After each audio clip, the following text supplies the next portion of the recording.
In Somalia's capital, Mogadishu, residents voted on Thursday in local elections that marked the country's first direct poll in nearly 60 years. The municipal election is being seen as a test run for national polls next year.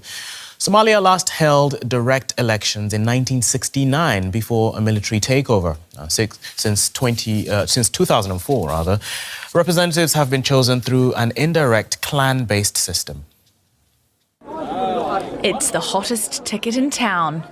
Mogadishu residents flashing their voting cards as they head to the polls for the first direct elections in decades. In the past, clan elders and delegates would be bribed for votes, but now you're free to vote for who you want. Somalia's direct voting system was abolished in 1969 by an authoritarian government that ruled for more than 2 decades.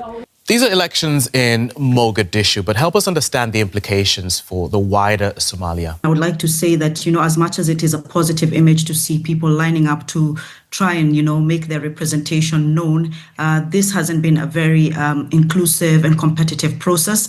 It was alluded to in the report that most of the opposition parties, I would say majority of the opposition parties have stood outside of this process, and it's because it has been just led centrally and not inclusive enough. And second thing is that in terms of, the electoral law and the electoral commission, all of those were single-handedly picked by the incumbent.